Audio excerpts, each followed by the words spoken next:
Hi, I'm Matt Younkin, and I'm standing in front of a 1943 Twin Beech 18. This particular airplane was an AT-7 navigation trainer during World War II. It was based at Houston Ellington Army Airfield from 1943 when it was created through the duration of the war, which ended in 1945. After that, it was transferred to the Civil Aeronautics Administration, which eventually became the Federal Aviation Administration. And they used this as a flight check airplane. So basically they would run around the country and check instrument approaches and drop in on folks for surprise inspections, maintenance facilities, and so on and so forth. And anyway, the airplane later in its career, it became a corporate airplane. It was owned by a drop zone. It was owned by a maintenance school where they would take it apart and put it back together for practice so kids could get their A&P and IA licenses to work on aircraft. It's had a sordid career over the years, and today we're doing aerobatic demonstrations with it. So a little history on the Twin Beech. The first one flew in 1937.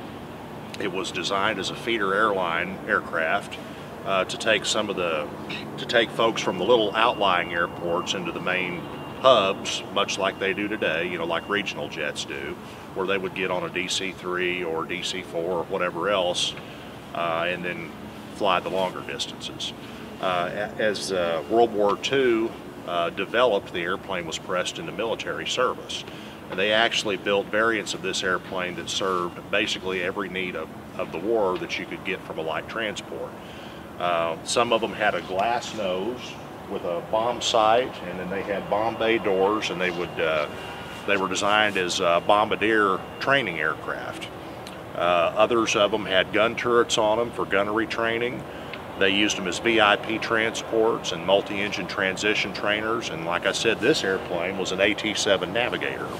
So originally equipped, it would have had 3 desks with the periscopes going down through the floor. You can actually still see the plates where those tubes would have gone down underneath for the purposes of navigating on the map, or navigating the terrain and trying to keep your bearing and time to distance and all that stuff that the students were learning. So you would have had 3 desks on the right side of the airplane facing forward, and then an instructor's chair facing backwards up in the front on the left. And anyway, like I said, that's what this airplane did. But the point is, if you were going to do God's good work in a bomber aircraft in Europe or over Japan, whether you were a bombardier, a navigator, a gunner, or even a multi-engine pilot, you would have honed your skill set in an airplane just like this. After the war, they used them as cloud seeders, crop dusters. They put them on floats and hauled fish out of Alaska and Canada with them. They used them to haul night air mail, on-demand freight. There's nothing that's been done with an airplane that somebody hasn't done with a Beech 18. And as proof of why we're standing here today, it'll even do aerobatics, just saying. So anyway, it's a really cool airplane. It's a fairly simple airplane to fly. It's it's very honest. It'll let you know if you're making it mad, and usually not too far into the situation where things get really complicated. But it's just. And this one in particular flies like a big twin-engine Cub, This is actually a very rare example of a Beech 18. It's a C model, which was the first model that they put the Pratt & Whitney R985 engines on. The A and B's had Jacobs engines on them. So this was basically the first copy of the airplane that would forever become the production model of the Beech 18. And all of the World War II era Twin Beeches were just like this. They had the same straight leading edge on the wing that went from the wingtip all the way to the fuselage without changing angles between the nacelle and the fuselage. They had the Doghouse style landing gear, which is what it's called. If you look at the gear leg, it's actually welded in 3 different places, and it resembles the door of Snoopy's Doghouse. And anyway, short nacelles, which you'll be able to see when we go around the back side of the airplane, and a low cabin with a short nose and round wingtips. So after the war, Most of the wartime twin Beeches, whether they were bombardier trainers with the big glass nose, or navigators, or just transport airplanes, actually went back to Wichita and were remanufactured into a D model twin Beech, where they would put a heavier spar in them, lengthen the nacelles, they put a stronger landing gear under them, and did some other modifications to the airplane to make it a little bit faster and make it more capable of hauling more cargo or weight in the back. So this is one of the very few airplanes that escaped that remanufacture. And because it escaped the reman, it flies totally different than 90% of the other twin Beeches you'll see on the ramp. And it actually flies better. This airplane will fly at a comfortably almost 20 miles an hour slower than a late model twin Beech stalls at. I mean, it's night and day, the difference. And that's part of the secret to why it's such a good aerobatic airplane. So, but we're not going to get too much into my trade secrets, but I'll just tell you that this airplane's capable of doing things that most of the other ones that you'll see out on a general aviation or air show ramp are incapable of doing. So, continuing on, let's see here. Just some basic, I guess we'll point out some stuff. Let's start with the nose art. It's getting kind of tired. I've got another copy of it we'll put on here eventually, but Magic by Moonlight and the very attractive elephant lady, if you will, that's a concept that I actually came up with. I've always been fascinated with World War II, just about everything, but nose art in particular.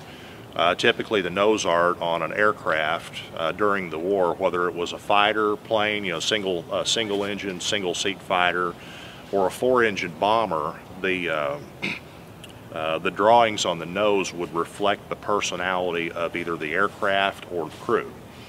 And a lot of them represented things from back at home that they longed for and missed. Others of them represented the mission at hand, or the objective for future missions, or the end of the conflict. I mean, there's a whole big spectrum to what nose art actually represented. So what we tried to do with this is basically bridge the daytime and nighttime performances with a World War II-esque nose art. So I obviously don't have a military paint scheme on the airplane, but it is basically bone stock as it left the military. And the nose art, if you've ever watched my daytime performance, it always starts with that clumsy Pink Elephants music, that kind of capitalizes on a obese airplane trying to work up the energy to, roll over and do something, and then we'll have a very graceful, beautiful song in the middle that that complements the graceful aerobatics that only a twin Beech can do, and then we'll conclude the show with the same Pink Elephants on Parade kind of music. So anyway, if the night show, in contrast, however, is more in your face. There's lights and smoke and strobes and stuff that twinkles, and the top of the airplane's all lit up planform like, and the idea is that the night show, with the very powerful music and the way the airplane looks different every time it comes back through for the next pass, based on the way the light combination is set up, and appears and disappears with the music. It's designed to give you goosebumps. And the nose art kind of bridges both shows. So that's how come we did it that way, and it seems to be working just fine. As for the rest of it, let's see here. You'll see, like, this is one of the strobes we have on the airplane for the night show. There's 13 of them to be exact.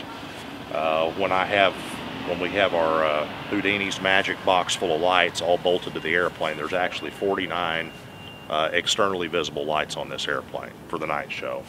Most of them we leave in that box because the airplane flies better and goes faster without them on it. So anyways, we walk around the airplane, you'll see more of that stuff pop up. There's a couple of more down in there. Lyft Aviation and Lyft Aviation Technologies actually was very generous in allowing us to basically utilized whatever they had marketable to come up with the concept and perfect our presentation for the night show.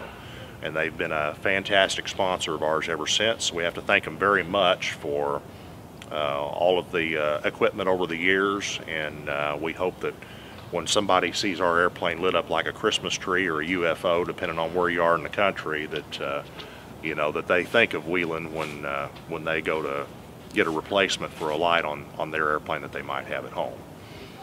So anyway, let's see here.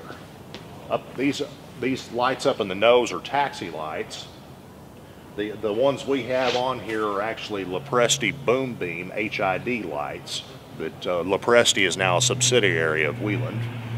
But originally these would have been 125 watt halogens, and they cant down so that when you're taxiing in a 3-point attitude just like this, the area immediately in front of you is lit up. So anything that's out in front of you that you don't want to hit, you'll see, hopefully. But anyway, the lights that we replaced them with, they project more out. They're more like a spotlight. So they really don't do a lot of good for taxiing, but you know, they look good in the show. And yeah, I have other provisions for how to see where I'm going. So anyway, this here is the pitot tube. This is our airspeed indicator, basically.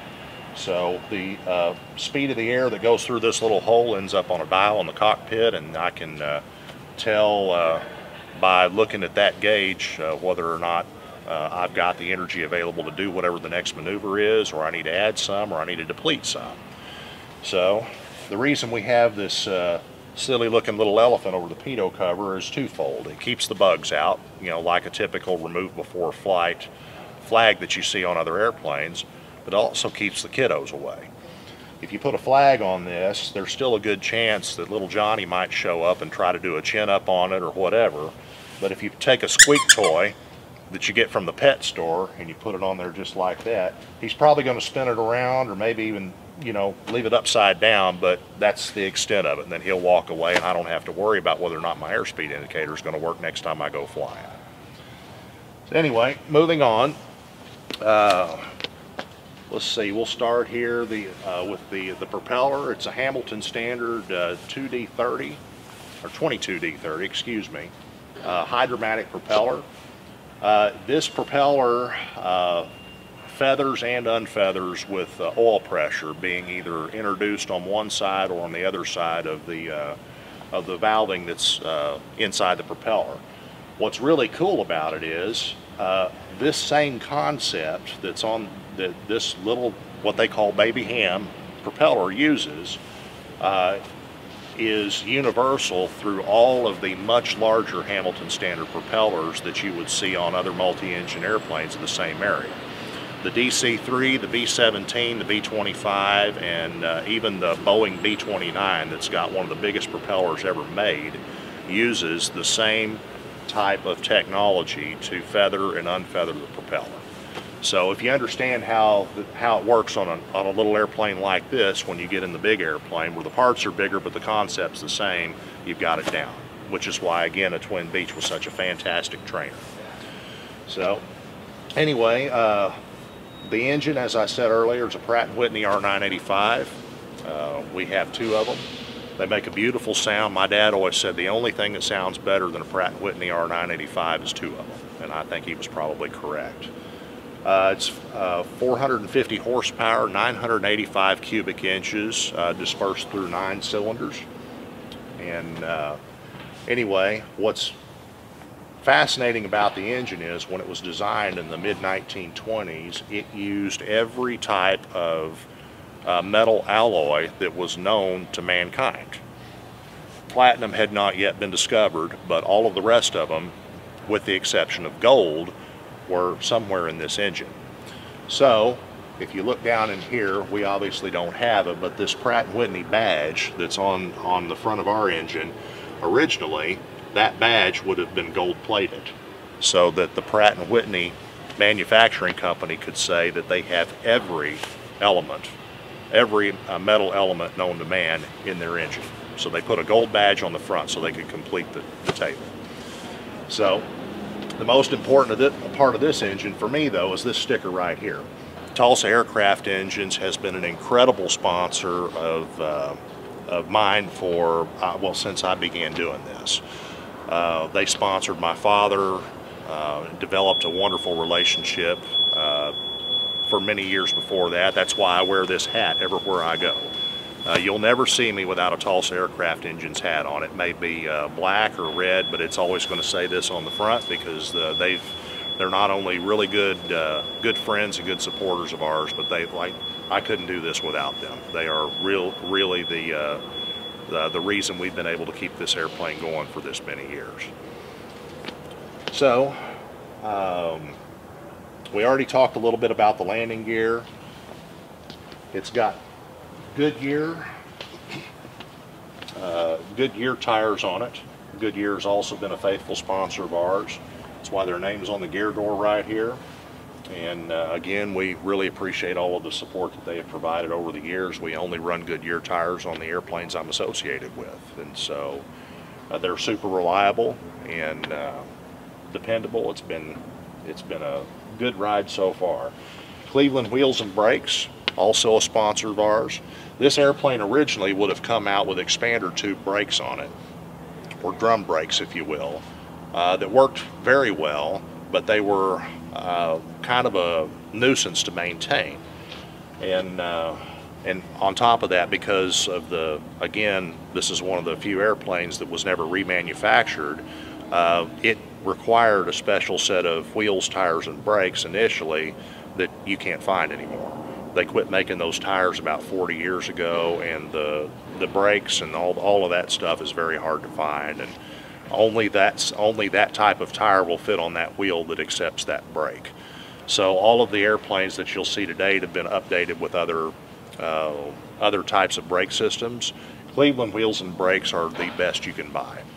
This airplane, it goes and it stops. It really stops well. It has really increased the handling capabilities and the safety margin for not only like crosswind landings, but just having to get in and out short, having these reliable wheels and brakes on the airplane. So again, another wonderful sponsor that we'd like to give a shout out to. And since we're doing sponsors, Champion Aerospace, they provide all of our spark plugs, and in some of the other airshow airplanes that I've flown, they've also helped me with slick mags and some of the other wonderful products that they offer. Been a great sponsor of ours, and we truly appreciate them. Acorn Welding keeps my exhaust system in shape. The exhaust on this airplane is very simple, but also very tedious, if you will. If you have a crack or some kind of an issue with a very small part of the exhaust, basically the whole entire collector has to come off of the engine just to fix that one little spot. It doesn't really matter where it is. Again, later after the war, some of the later model twin Beeches that came out had bayonet style exhaust stacks where they come off the cylinders, and there's 3 or 4 of them here, and then on the other side they're easier to maintain and all that. But they weren't thinking about long-term or longevity and ease of maintenance when they created airplanes like this during the war. They had all kinds of QEC built up ready to go engines and exhausts and all that. If they had a problem with this engine, they just take it off and throw it in the junk pile and stick a new one on it and keep on going. And the same thing with the exhaust and all that stuff. Well, parts are harder to come by today, and they've gotten very expensive, and thanks to great sponsors like Acorn Welding, who specializes in remanufacturing and repairing exhaust systems, we're able to keep going. And as you've seen by when you watch the performance, you'll understand that my exhaust works an awful lot harder than the other ones out there, because we're at takeoff power for at least 12 minutes during the show. So anyway, that's also one of the secrets to why this airplane smokes so well. We injected the smoke oil about right here where the main collector comes in. There's a orifice about this big around. It's basically a big garden hose. And so I'm burning almost 2 gallons per minute per engine during the show, and that's why this thing smokes like a locomotive. Well, what's cool about it is I've got from here all the way to the end of this tailpipe for the oil to atomize and vaporize and turn into smoke. There's no oxygen in the system, so it won't burn, it just vaporizes. Most of the other airplanes that want to smoke this good don't have this much exhaust collector available, and so therefore, you know, we kind of run them out of the house. So that's one of the secrets to our success. But anyway, it's a cool setup. It's a wonderful airplane to fly. And what's another thing that's interesting about this at night, when you watch the airplane take off, the blue flame that comes out of this exhaust actually goes past the trailing edge of the wing. I can't see the exhaust because it's on the outside of the airplane from where my pilot window is, but if I look out the window towards the trailing edge of the wing, I can see about this much flame sticking out the back. So anyway, it's a hot fire. Moving on, let's see here. Before we move much further, I got to tell you, Jeff Gibbs, who's here with me this weekend, he's my crew chief, my chief mechanic, my brother from another mother. He is, after 15 years of doing this, with him basically solely maintaining this airplane, you know, with the assistance of some helpers that he's hired, he's a member of our family. And Jeff is just incredible people. He is very, very knowledgeable about everything to do with Beech 18s, especially this one. It's his baby. He lets me fly it, but it's really his airplane, you know, and if you understand how crew chiefs and pilots work, that all makes total sense. It goes back decades and generations. I must also add a couple funny things about this. First of all, this landing gear door is always the cleanest part of the airplane, because if Jeff or whoever else is around it doesn't have time, Jeff in particular doesn't have time to wipe all the bugs off or clean all the oil off the rest of the airplane, he always does make sure that this gear door is nice and clean so everybody can see his name all big and shiny. Another funny thing is, I put my name under the pilot's window, I think it was 3 years into doing the aerobatic demonstration. And it wasn't long after that I called the vinyl shop and had them make the vinyl to put Jeff's name on the gear door as the crew chief. Well, I called them and asked for the same 3-inch script letters for both. You know, mine had been there for a while. We're getting ready to go to a show. I showed up early. I put the name on the gear door. I'm going to surprise him with it and all that. And then I stood back and looked at it and noticed, well, I'll be darned. His name on the gear door is bigger than my name under the window, and I'm the guy that they come to the show to watch fly. That doesn't make any sense. I'll fix it later. Well, I never did, and partly because Jeff noticed that too right away, and he was flattered, so I didn't want to take the wind out of his sails. Well, years later, plastic model airplane company actually came out with a plastic model kit of the Airshow Twin Beech that you can buy and take home and paint up and have your own copy that you can sit on your desk at home. I actually purchased one of those and opened it up and was looking at the plans and the stickers and all that. And I'll be darned if the stickers that have my name and his are not proportioned to the airplane. So the little model kit that you can buy in the store has Jeff's name bigger on the landing gear door than it has mine under the pilot's window. So I can't fix it now, or then the model will be inaccurate. So anyway, moving on, let's see, under the wing we have a great big landing light that folds down. It actually folds down and sweeps forward, and this light and the one on the right side will light up the approach end of the runway like day on a quarter-mile file. And anyway, they work fantastic, and we always, I never take off at night with them on because I don't want them to not go back up, because you just never know. I've got other lights I can see forward with, but I always use them for landing. This is another one of the Lapresti boom beam lights that again is now owned by Lyft Aviation Technologies. What's interesting about this is originally this would have been a passing light. It would have been a red light bulb that was only in the left wing of this airplane. And the idea was, they did an awful lot of night training during the war. And so if you're out flying a twin Beech or something else around during the war, and you see this red light, you'll know, in addition to the wingtip lights, you'll know without having to do any math that the airplane that you're looking at is actually coming towards you.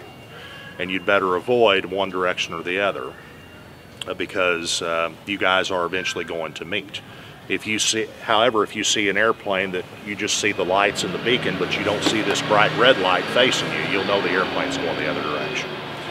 So what we've since done is mirrored this light that again was only in the left wing. We cut a hole in the right wing and made a lens that is absolutely identical to this and a fixture. And now we have boom beam lights in each wing that will flash together or steady on or wig-wag at different speeds based on what the effect I'm trying to accomplish is during the show. So anyway, that's how it used to be. This is how it is now.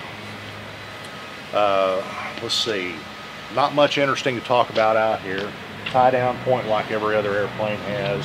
This is another one of our red strobes. I've got an LED strobe combination light out here on the wingtip. These are part of our legal lights that we have to fly the airplane at night without any, without breaking any rules, if you will.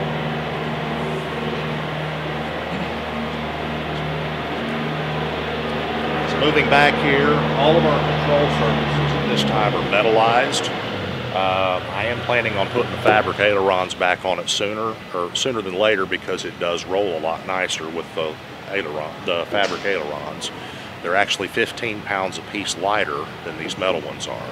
We put these on because the ones that we had were getting kind of tired, the fabric ones, and I was actually able to purchase these cheaper than I would have been able to recover and paint the other ones. But anyway, long story short, we're going to go back with what worked before because it worked a lot better eventually.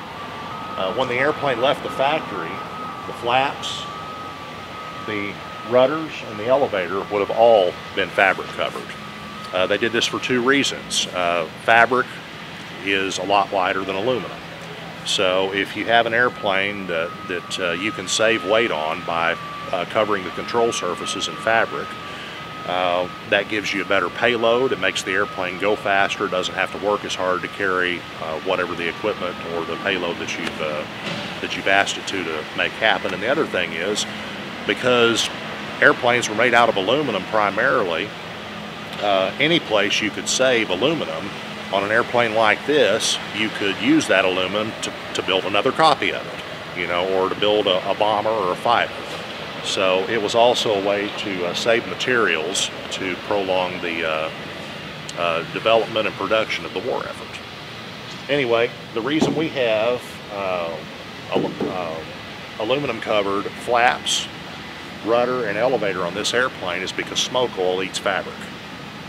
So one thing you may or may not know, that all the little flip-flop airplanes out there that you see at an air show, whether it's a Pitts or even an Extra, it doesn't matter what it is, if it's Decathlon, if it's a fabric-covered airplane that has a smoke system, about every 10 years or so, the fabric that the smoke oil was able to penetrate is going to be completely worn out and the airplane has to be recovered, or at least that portion of it does.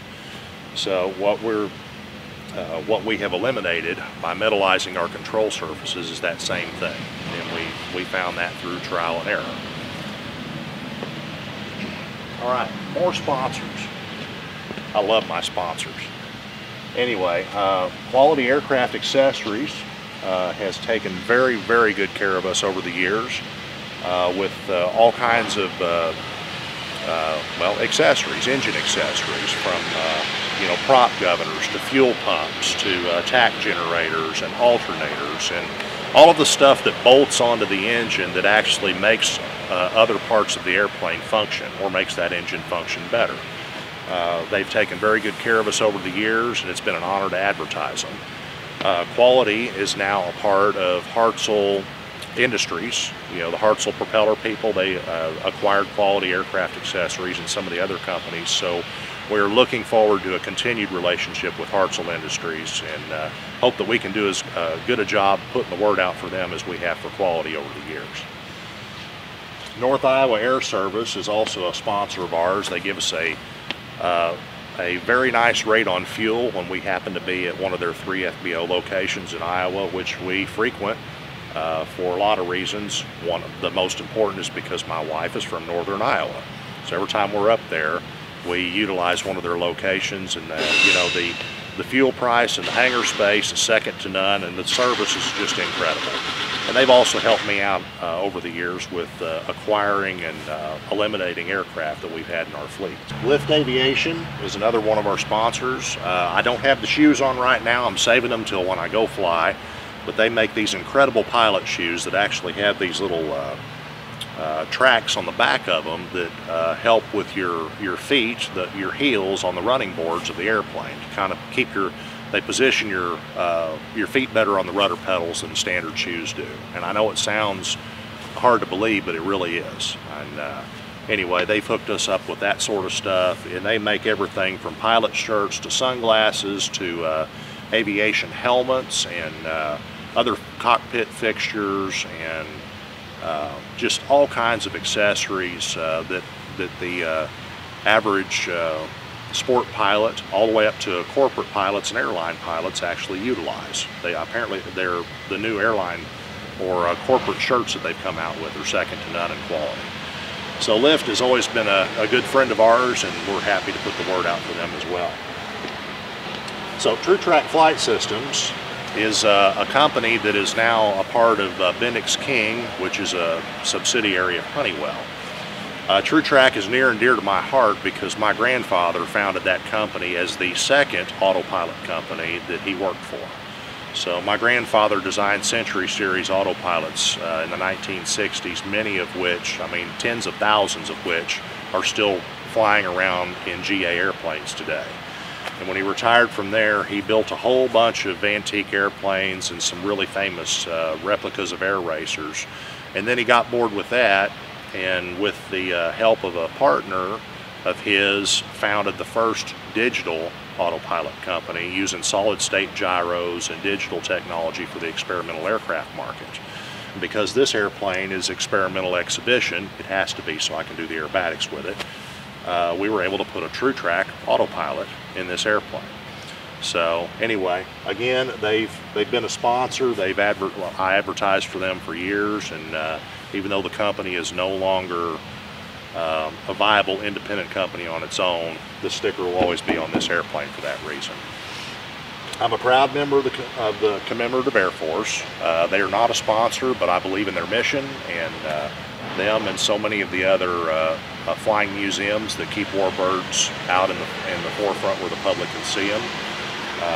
Like I said, I've been a big supporter of theirs for years, and you know, it's an honor to have their sticker on my airplane. PS Engineering has also taken very good care of us. We have a PM8000 audio panel in this airplane and in a couple of the other ones that I currently have. Their technology is just incredible. They are the best in intercoms and have been for decades, as far as I'm concerned. So it's been an honor to develop a relationship with them over the years, and I'm glad we can continue to put the word out for them as well. Same thing with David Clark.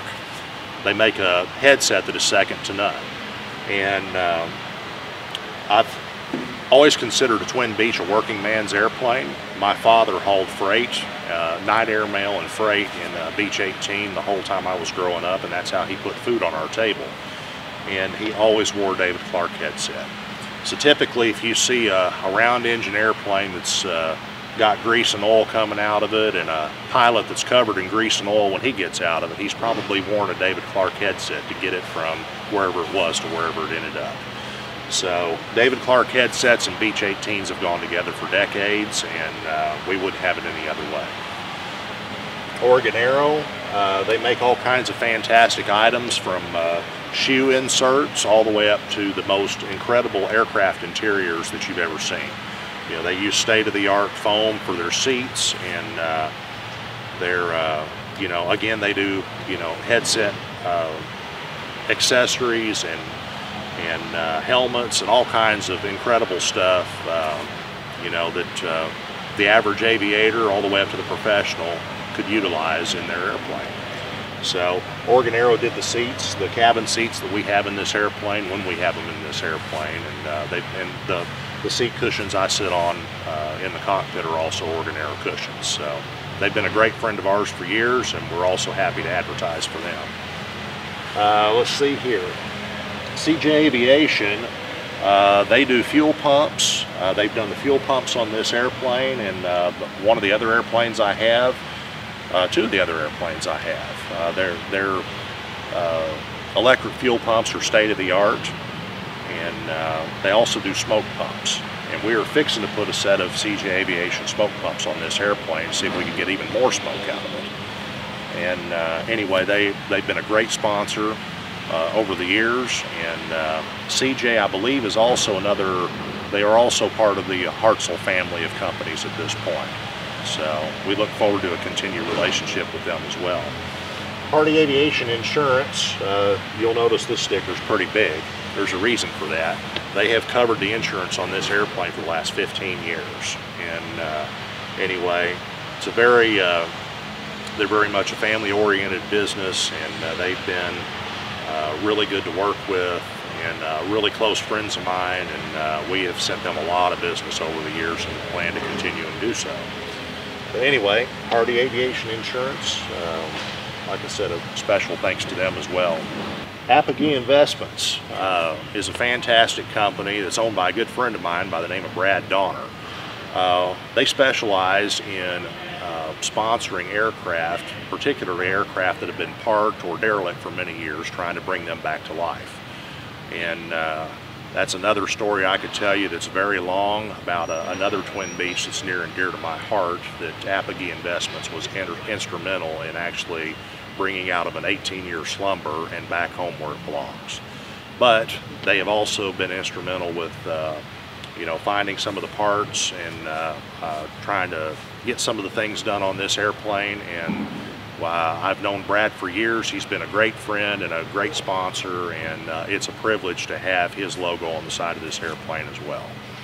So anyway, I look forward to continuing that relationship and kind of seeing where that goes as far as mutually beneficial advertising and what other old derelict airplanes we can come up with to try to bring back to life together. You just never know. So on the same front, Fagan Fighter Restorations kind of speaks for itself.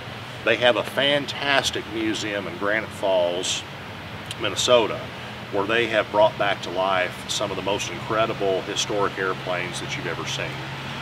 From their P-38 Lightning to multiple P-40s and a Mustang and a B-25.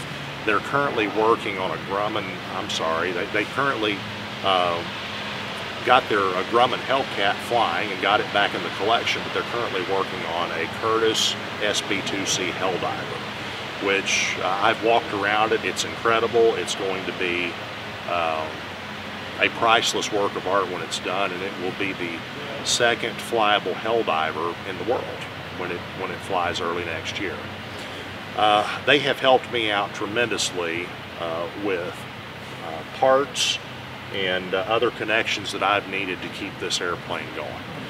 And they are a collection of knowledge that's second to none about what it takes to keep these old airplanes flying, and they have an incredible assortment of parts in their warehouse that mostly are up for sale now to keep other restorations moving forward and keep some of the flyable stuff in the air. So again, huge shout out to Fagan. We couldn't do this without them either. And anyway, I have sent them several referrals, or I've sent several people their direction, and they found stuff that they couldn't find anywhere else. And I hope that works out for a lot of y'all watching this video. All right, Wheeling Aviation Technologies we talked about earlier. I could go on and on about them, but I don't know that there's a whole lot more else that I need to say. This is their current logo. We are proud to have it on the airplane. Davis Field Aviation is an avionics shop in Muskogee, Oklahoma, and they have helped us out tremendously with parts and avionics work on not only this airplane but some of the other ones in the fleet. And we really appreciate their contribution and are honored that they are a sponsor of ours. Softy Emergency Parachutes. that kind of speaks for itself. The parachutes that we wear when we're dropping jumpers out of this airplane are Softy parachutes. They're incredibly comfortable, incredibly reliable, and we're honored that they were able to sponsor us in that venture, keep us going. Concord Batteries, same thing. Their batteries are second to none. I wouldn't use anything else. They're enclosed. They're fully enclosed batteries. You can put them through any kind of a gyroscopic maneuver that you would ever want to. Not in this airplane, but in some of the other ones that they're in, and not worry about anything spilling out or being an issue. Super reliable, super lightweight, and there are Concord batteries and everything from the B-29s that are currently flying to this Beech 18 and probably most of the other airplanes you'll see on this ramp today. They build an incredible product, and we're happy to have it on board our aircraft as well. So, funny story here, this is not a sponsor. This is actually the registration of the airplane. But you'd be surprised how many ramp workers that put gas in this airplane can't find that VIN number because it apparently is somehow camouflaged in all the rest of the graffiti that we've got on the airplane. So, anyway, this is actually the third civilian number that this airplane had. It was registered as November 5-9 when it was owned by the FAA, and then later as November 5-2. Again, as an FAA bird in the 1950s. And then when it became a civilian-owned airplane, they registered as 9109 Romeo, and it's been that way ever since. So, McFarland Aviation Products, again, they're a fantastic sponsor of ours. All of the control cables in this airplane are McFarland cables. And they do all kinds of fixtures and widgets, and anyway, they're an incredible family-oriented company, and up around the Kansas City area, and it's just been an honor to develop a relationship with them over the years. And again, they take very good care of us, so much like so many of the others. Cleveland Wheels and Brakes we talked about earlier. I can't really put their logo on the brakes. It won't stay there very long, so it's back here on the back of the airplane where everybody can see it. Pacific Coast Avionics is another avionics sponsor of ours that they've hooked us up with some radios over the years and some good prices on some other stuff. And again, typically the sponsors that we've developed over the years, they've become long-lasting business relationships which turn into personal friendships. And Dewey at Pacific Coast is another one of those people. And like I said, most all of the stickers on this airplane have some kind of a personal connection at this point that we've been honored to be able to keep. Same thing with Hooker Harness. They've done our seat belts and Skyox for portable oxygen systems. And anyway, like I said, those are that's the majority of the sponsors that we have. And like I said, I'm honored that they feel like we've got a worthy platform to advertise upon. So moving back up towards the front of the airplane, that's the short engine nacelle I was talking about. On a later model Twin Beech, the nacelle actually comes back clear to here. It's more aesthetically pleasing, if you will, and some of them had JATO rocket-assisted takeoff, for in case you lost an engine when it counted. And storage lockers and other things that were included in the longer nacelle, but this being an early model airplane, that was all the nacelle they needed at the time when they designed it, and it's always been that way. So this is one of our main fuel tanks. Holds 78 gallons of gas. This is the rear aux tank, which holds 23 gallons of gas. So I basically got almost 200 gallons in these two tanks and the two that are on the right side of the aircraft available. The airplane originally came with an 80-gallon nose tank, which we took out for CG purposes. And what we've done instead is you'll see there's a kind of a homemade fuel cap up there on the side of the airplane. I can actually put tanks in the cabin and put an extra 160 gallons in the airplane and plug it into the fuel selector where the nose tank used to be. So I can extend my range by almost 4 more hours with just the cabin tanks. One of the other things that's interesting about this airplane that you won't find on the later model ones is it has a single fuel selector. So both engines run off the same tank all the time. So what I like to tell people is if you run a tank dry in this airplane, it gets quiet enough you can hear the people in the back scream. Most of the other airplanes will have a fuel selector for each engine. So anyway, all the later model ones do. That's another thing that was never upgraded in this airplane, and seems to work just fine until you run one dry, and then I have to hear about it. So moving on, let's see here. Well, I'll give you a quick peek in here. We actually still have the fuel tanks installed. We haven't gotten those taken out yet. I never do the aerobatic performance with them in there. So we've still got a little bit of work yet to do before we go flying today.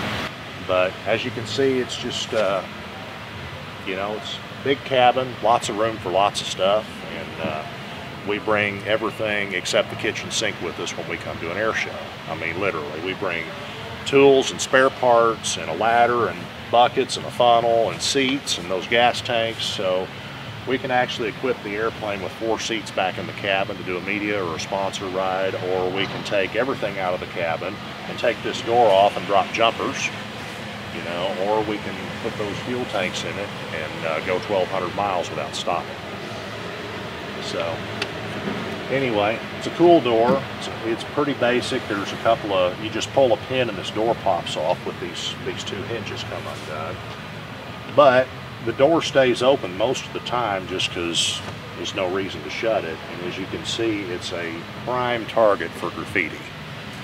So anyway, I'm very proud of all of the stickers that are on this door. And I can say with certainty, the really cool part about all these stickers is that the owners of the stickers are the ones that actually tag my airplane. They didn't hand me a sticker and say, would you put this on your door? So if you see it here, it's because some member of this group, you know, or that group, you know, or the fellow that owns this airplane, or the demo pilot that owned that one, or that flew this one and then eventually became that guy there, they all tagged my door. So that's kind of cool.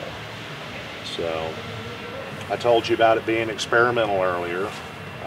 Basically that just means that we have our own set of operating limitations for just this airplane, and it's maintained to the same standards, likely better than all the other twin Beeches in the world because of what I do with it, but we have to have this big ugly word on the door so that I can do what I do with it. So anyway, originally in its corporate days there would have been a bathroom right here. So there's actually a door that goes back into the tail, and there would have been another bulkhead here. So there would have been a potty seat, and this was your, I guess this is what you did when you were sitting on the throne. You look out this window at whatever's going by. And you'd be surprised how many people will come up and they'll do this and stick their head up against that window trying to see what there is to see, which is really nothing at this point. So what I'm thinking very seriously about doing is building a shadow box and one of those you know, photo cell light sensor things, so that when somebody puts a shadow in front of the window, something lights up and there's a picture of, I don't know, you just use your imagination, something along the lines of an elephant sitting on a throne or something, you know, just something silly, you know, nothing more than PG, but, you know, make them do a double take and go, you're not going to believe what I just saw. So we'll see if we ever get around to that. So moving on, this is also probably the only twin Beech you'll ever see that has a tail wheel small enough to go clear up inside the fuselage and be completely enclosed. All of the other ones out there have been modified with a larger tail wheel, and Jeff has been wanting to do that for years to this one and cut holes in my gear doors, but I've told him absolutely not. You know, I'm very proud of the fact that we still have a little bitty tail wheel on this airplane, and there's no need to put a bigger one on. All right, there are more strobes under here. There's one there, there's one on the other side. There's another one underneath the fuselage. There's all kinds, like I said, there's lights and light fixtures everywhere.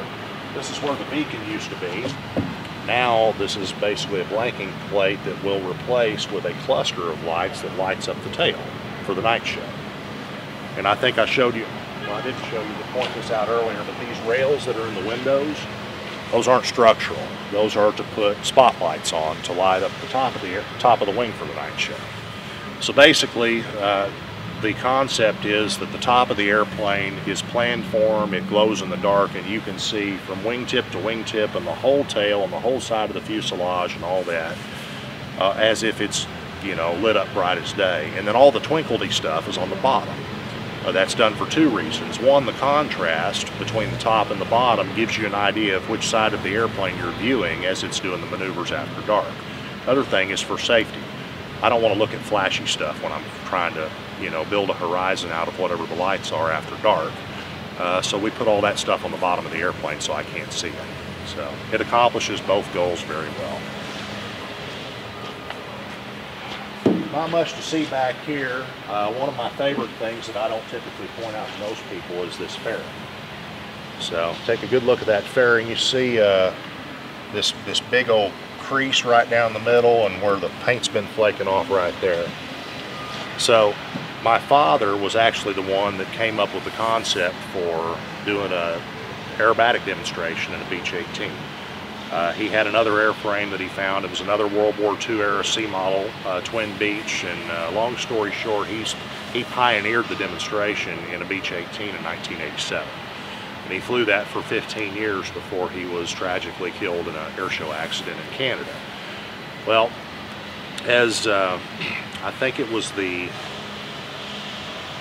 I don't remember if it was the last time or the second to last time I saw him. It would have been about 2 weeks before he passed away. I went to the Joplin Air Show, which is not far from my house, to watch him fly the twin Beech and the Learjet. And he was telling me all about how he was kind of getting bored with the Twin Beech Act, and he had all these grand plans for what he's going to do next. You know, he talked about putting jet engines under it, you know, like the Jet Waco and now the Yak 110. And, you know, he'd been flying the Learjet, loved the acceleration and all that. And he told me he was going to hang a couple of Learjet engines under the twin Beech. And I said, well, what are you going to do that for? He says, so I can go up. I said, okay, well, when you get done going up, what are you going to do next? He says, well, I hadn't figured that part out yet. So the problem is when you get way on up there in a twin Beech, it takes a while to come back down. So anyway, that idea kind of flopped. But his next idea was that he was going to do a comedy act with it. And I may still do something similar one of these days, we'll have to see. But he was trying to explain to me, and he used a visual aid, which was himself, about how he could come out here and tug on the cabin door, and then when he couldn't get in the airplane as it was taxiing by, jump his ass up on the tail of it and sit there and ride him cowboy until the airplane stopped and the pilot got out to chase the nuisance guy off the tail. So this fairing, which was in perfect shape before that demonstration that he gave me 2 weeks before he passed away, is now crushed in the middle because my dad jumped up here and planted a butt cheek on either side of that crease in the middle to explain to me exactly how this concept was going to work. And again, we'll never fix it. It's got a standard data plate underneath the tail like they all do. This is a lifting point. You can actually stick a bar through here and put a couple of big guys on either side and pick the tail up if you need to. Frankly, it's easier to just put your back under the tail and lift it up if you need to put it on a jack or something like that. There's also a lifting point back there for getting the airplane off the ground to do a gear swing or change a tire or whatever. The vertical tails,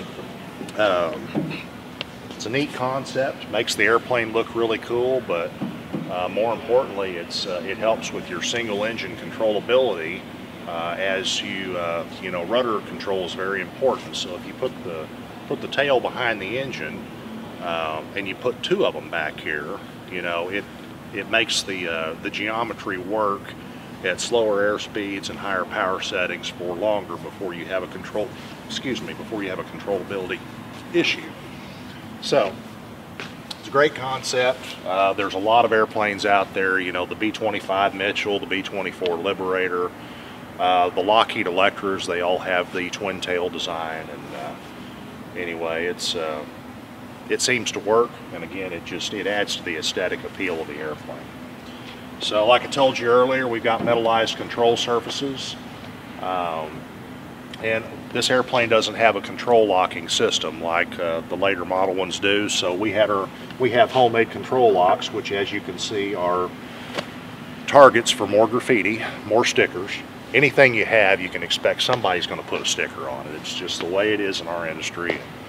This Taurus sticker's been here much longer than I've been flying this airplane. So anyway, you just never know when you come to the airport next at a given air show where you're going to find a new zap and who did it. But it's all in good fun. So, great big elevator. Great big elevator.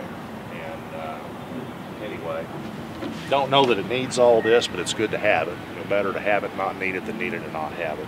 It's got great big trim tabs too, which actually help aid with the aerobatic performance. I use a lot of trim when I'm flying this airplane. I'm always rolling the trim one direction or the other. It's twofold. One is I'm kind of a lazy person, and I'd rather have the trim wheel do the work for me than have to build up Mr. Clean muscles so I can do it myself. And the other thing is I've got a 1/4 inch cable that runs the elevator up and down that's attached to my control yoke. If that cable breaks, my world's going to get real busy real quick. But if one of these little bitty trim cables breaks, I can land the airplane out of trim just fine. So it's not only to ease the workload in the cockpit, but it's a safety thing. So back here, these are halogen, let me think here, halogen strobe Wheeling combination lights. So they flash, and they also have a light bulb that glows in the middle. And they're very, very bright. Part of the,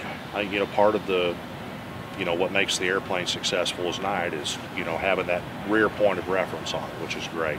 But these bulbs are also the ones that we change most frequently, because when the airplane's taxiing along, this elevator is always doing something like this, and every bump I hit or every bad landing I make when I set the tail wheel down sends a shock to the halogen bulbs that plug into that. So we'll probably change 3 of those a year on average. Everything on the right side looks just like everything on the left side. So one thing that's this panel here on both sides. We also put smoke lights on here. I have white and red smoke lights that bolt on right here. Also under the wings, I can show you that in a minute. But I can actually change the effect of the way the smoke looks when the airplane goes by flipping switches to change which light we're actually using back here. So, and this is a very structural part of the airplane. It was a perfect place to mount lights because both your vertical and horizontal spars plug into this box right here. It's probably the strongest point on the tail. So, let's see, another funny story. I asked my friend that runs the vinyl shop in my hometown of Siloam Springs to make me a deal on some vinyl. I had some new stickers being made for sponsors to put on the airplane. And I said, this is what I need, please make me a deal on it. So what did he do? He had the sponsors drawn out, and beside them he wrote deal in vinyl. So I have deal on the side of my airplane down there because my smart aleck friend decided to make me a deal. He only did what I asked him, it's just not what I had in mind. So anyway, that will always be there as well. So another interesting thing, I always thought that this was a baggage compartment, but it's actually not. This is where the original emergency exit window or emergency exit for this airplane would have been. Because the AT-11 bombardier trainers, they would have had a gun turret up here, and then these little porthole windows like this, they would have run all the way up the side of the airplane. So when this airplane was made, there wasn't a need to have these great big windows cut in it or have this emergency exit window in it at the time.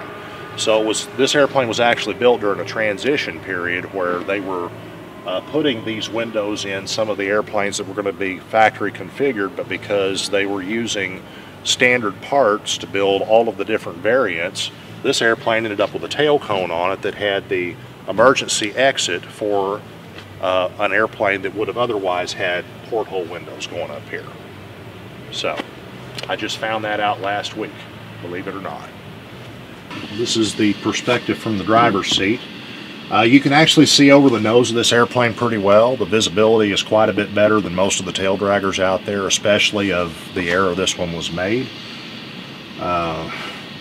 Anyway, it's a very simple cockpit. You know, I've said if it's too complicated to put on a John Deere tractor, it's not in this airplane, you know, maybe with the exception of the radio stack here. But it's just two of everything. It's, like I said, it's a very honest airplane, very straightforward, good airplane to fly. It is busy in here during the aerobatic demonstration. You can actually, you know, YouTube the in-cockpit performance and see. I've been told I'm as busy as a cat on a hot tin roof, and for people that have actually ridden with me during some of the maneuvering, they say that what they see me doing over here doesn't correlate to what's going on out the window, because the airplane only really does like 3 maneuvers, you know, but it takes a lot of monkey motion in here to make them happen, just jockeying with stuff to keep systems happy.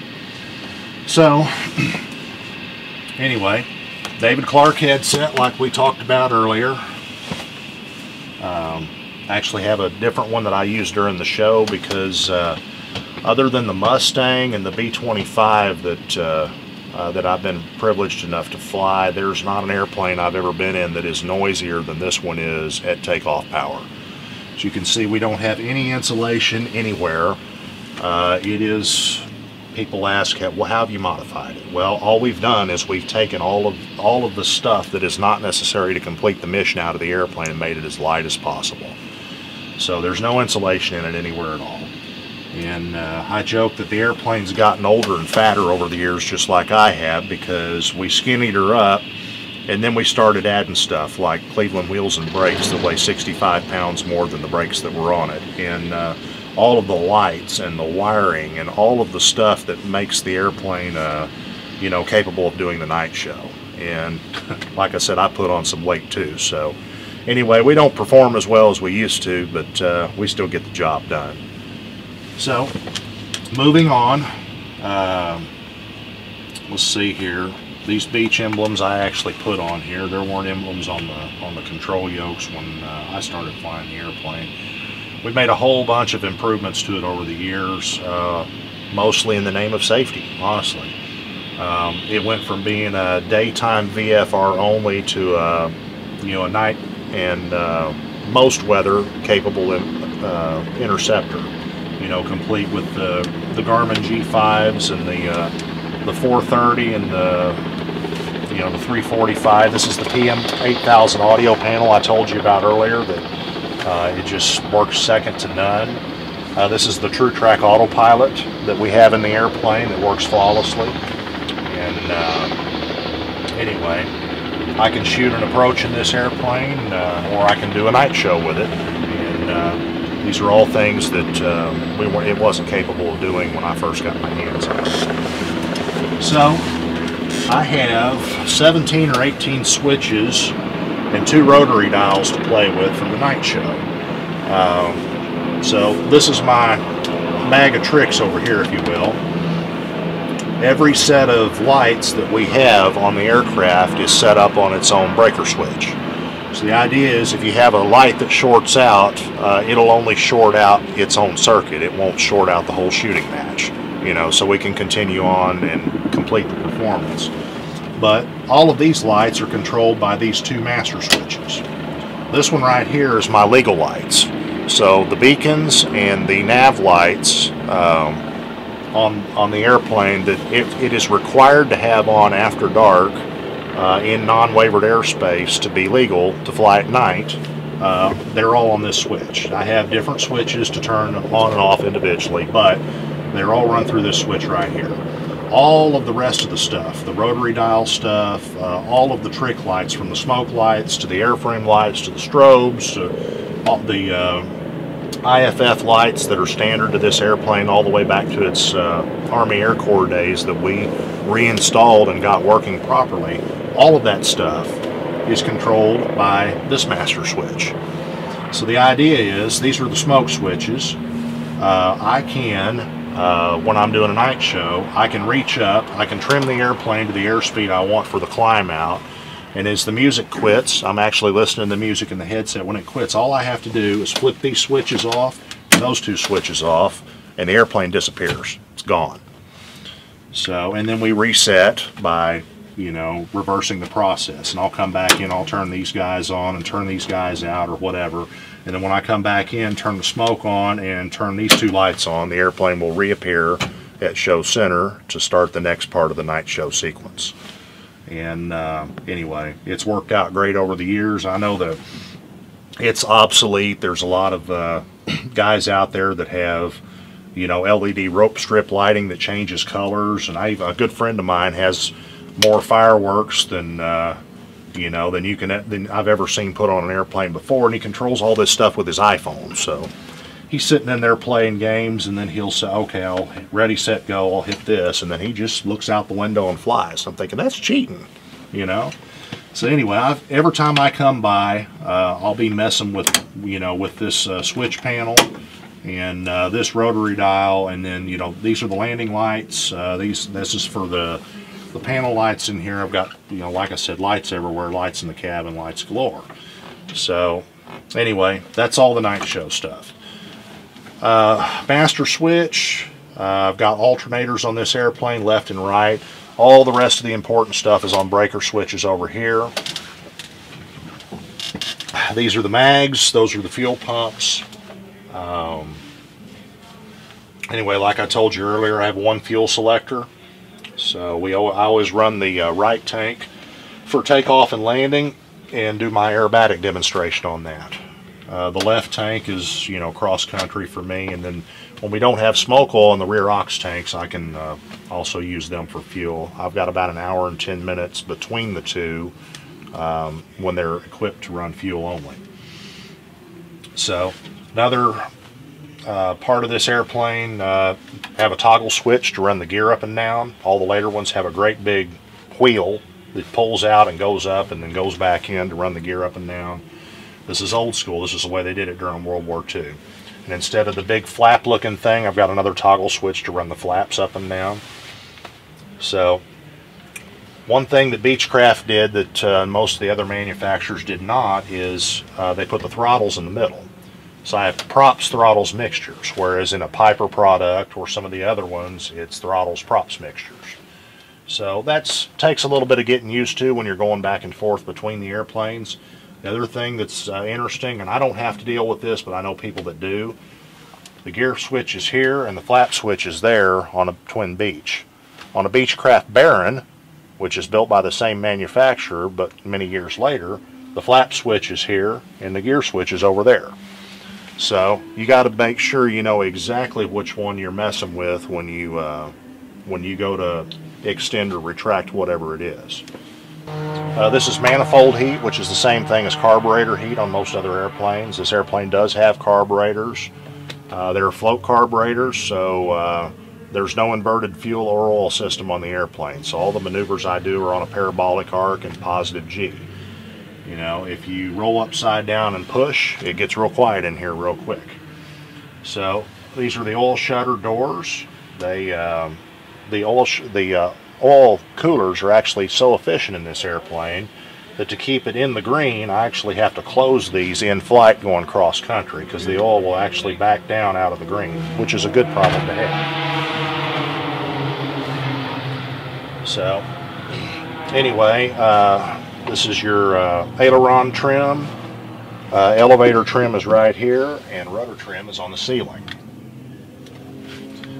So this is the old primer selector that's not in our system anymore. We've got electric primers on the airplane, but initially you would select which engine you want, run the wobble pump, which came up through that hole in the floor that's not there anymore, and run this plunger up and down and prime one engine, then prime the other one, and then light them off.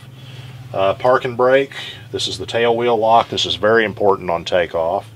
You can get real busy real quick if you don't lock your tail wheel. So my lineup items in this airplane are pumps, as in fuel pump, shutters, as in the oil shutters, because if you have them closed to warm the oil up, they can actually make the oil get really hot really quick on takeoff.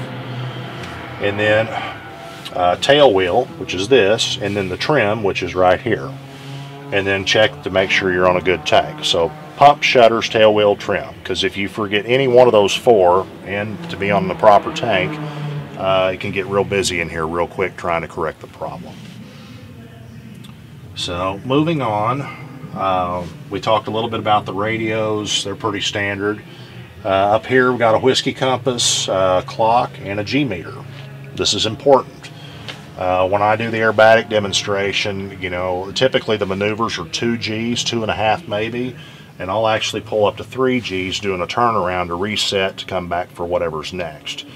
And the reason for that is I don't have any windows up here, so I can't see where I'm planning to come back. So I take a look out the side window at where the airport used to be, do all the magic in here, and reset, trying to make sure to come back in on the line where I expect the airport to be. And if I'm wrong, I'll end up having to pull just a little bit harder to adjust that course. But again, you can't pull too hard. This is a, you know, it's a cargo airplane, so got to be real careful with it. And anyway, so the G meter is very important to the operation. All the rest of this is pretty standard, you know. Airspeed indicator. This is red line, 90 miles an hour, which is your VMC at max power on one engine, on your critical engine if the other one fails, or if your critical engine fails, excuse me. That's the speed at which the airplane is going to be a handful. This is blue line. That's the magic number where everything's going to be as good as it could possibly be if you lose your critical engine or lose either one of them. It's going to be your best rate of climb, or the speed at which you'll hopefully be able to maintain altitude. So this airplane does some pretty neat stuff that a lot of the other twin Beeches won't do, but it's still a twin Beech, and these numbers really do mean something. So anyway, it's like I said, it's a wonderful airplane to fly. These are the feather buttons. Again, the propellers I talked about earlier and the way they work. You've got propeller control levers here to adjust your RPM via the propeller governors for flight. But if you lose an engine and you have to feather one, these don't do anything. Like on a normal airplane, you pull that back, it feathers the prop. This airplane, it doesn't work that way. So what you have to do is select whichever one of these buttons. And there's a great big pump in the wheel well that takes over and bypasses the propeller governor to send a big slug of oil to the other side of the propeller that makes it go into feather. And so anyway, these buttons, you push them in, they stay in until the prop's in feather, and if they're working properly, they'll pop right back out and the prop's feathered. So to get the propeller out of feather, what you have to do is set all this up and then push and hold the button, because it's you know, and when the pressure builds up enough that the distributor valve and the dome will actually change direction, then the propeller will start to come out of feather. And when it starts spinning, it'll get to a certain point where you can let go of that button and it'll come back to life. So that's the way it works. And like I told you earlier, it works not only in the twin Beech, it works in every other bigger airplane that has these same Hamilton standard kind of propellers on them. Whether they have 2, 3, or 4 blades, if they're a hydromatic propeller like this, they all work the same. So as far as speeds, you know, I try to keep it on the ground through red line when I'm rotating or when I'm taking off. You know, get the gear up, let it accelerate to blue line before I pitch up to do whatever it is I'm going to do. Again, stickers. There's a patch up there from my good friend Rifle that did the A10 West demo for many years. And this is his aerobatic aircraft that he flies now, his RB-8. His brother Jeff has the Radial Rumble T6. And imagine that, there's a Tor sticker there. Tor gets everywhere. So we got a Sky Soldier sticker. Bob Holland gave me this. You know, straight and level flight. Well, intentional straight and level flight strictly prohibited. So, you know, that's kind of hard to not do in a twin Beech, but I do the best I can. So, all right, well, that's about all I got. Thanks for watching. Look forward to seeing you all at an air show and somewhere in the future. Take care.